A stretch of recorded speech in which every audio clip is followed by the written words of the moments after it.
जल शक्ति मंत्रालय पेश कर रहा है जल संरक्षण के लिए तालाब बनाने की विधि, जो कि सदियों से जल संचयन व संवर्धन का साधन रहा है।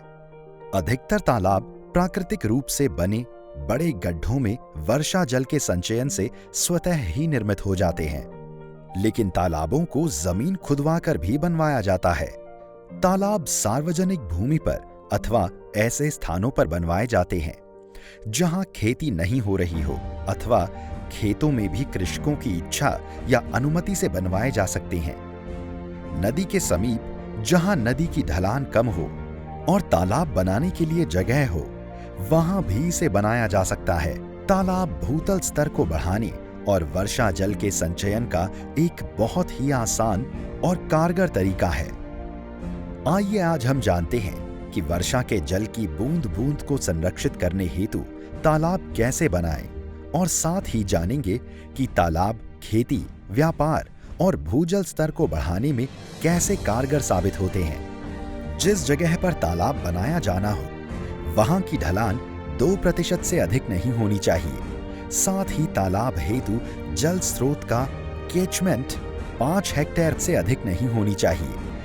तालाब की पैंदी और किनारों में तथा तालाब में पानी ले जाने वाला नाला व सिल्ट ट्रैप जैसी संरचनाओं के आसपास स्टोन रिवेटमेंट किया जाता है, जिससे मिट्टी के कटाव, रिसाव और गाद को तालाब में जाने से रोकने में मदद मिलती है। कैसे करें तालाब के स्थान के चयन हेतु मिट्टी की पहचान। तालाब निर्माण के लिए मिट्टी की जांच 2 विधि द्वारा की जा सकती है। मिट्टी की जांच प्रयोगशाला में भी कराई जा सकती है। मिट्टी की जांच का आसान तरीका। 1. जहां तालाब बनाना है, उस स्थान की मिट्टी को पानी में गीला कर 2.5 इंच व्यास का गोला बनाएं एवं उसे 3 से 4 फीट तक हवा में उछालें। यदि गोला टूट जाए तो वह जगह तालाब बनाने के लायक नहीं है। यदि गोला नहीं टूटे, हम वहां तालाब बना सकते हैं। 2. मिट्टी का गोला 2.5 इंच व्यास बनाकर उसे बेलनाकार घुमाकर 5 से 6 इंच तक लंबा करें। यदि यह नहीं टूटे तो इस जगह पर तालाब बना सकते हैं। तालाब का आकार प्रकार। 1. साधारणतः आयताकार तालाब ज्यादा उपयुक्त माना जाता है।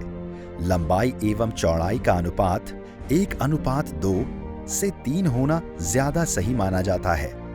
2. उपलब्ध जमीन का 80% भाग ही तालाब के निर्माण हेतु अर्थात जल क्षेत्र के रूप में विकसित किया जा सकता है। शेष 20% भाग तालाब के बर्म में चला जाता है। 3. तालाब की न्यूनतम गहराई उतनी होनी चाहिए जहां तक सूर्य की रोशनी आसानी से पहुंच सके। सामान्यतः तालाब की गहराई 10 से 12 फीट तक रखी जा सकती है।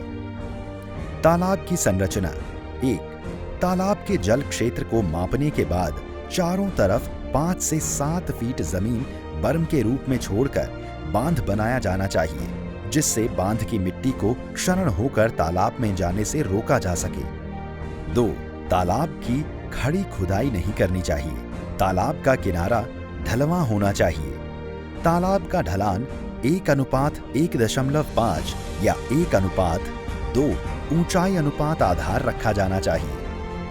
यदि तालाब की मिट्टी से अधिक रिसाव हो तो उसे गोबर रसायन या बेंटोनाइट से लेपा जा सकता है, या तालाब के किनारों की बोल्डर पिचिंग भी की जा सकती है। साथ ही पॉलीथीन के द्वारा भी पानी के रिसाव को रोका या कम किया जा सकता है, जो कि इस दिशा में कारगर सिद्ध होता है। तालाब निर्माण से आसपास के क्षेत्र की मिट्टी में पानी की नमी बढ़ जाती है। इससे भूजल स्तर भी तेजी से बढ़ता है।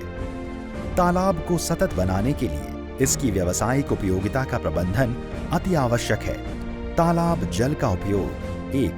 मत्स्य पालन। 2. सिंचाई। 3. कमलज, सिंघाड़ा आदि की खेती।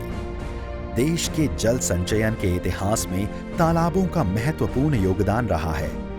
तालाब बाढ़, सूखा जैसी समस्याओं से लड़ने में तो सहायक हैं ही, साथ ही सिंचाई में भी महत्वपूर्ण भूमिका निभाते हैं। वर्षा की बूंद बूंद को एकत्रित करने के लिए तालाबों का निर्माण करें तथा पुराने तालाबों का जीर्णोद्धार कर अपने गांव को जल संपन्न बनाएं।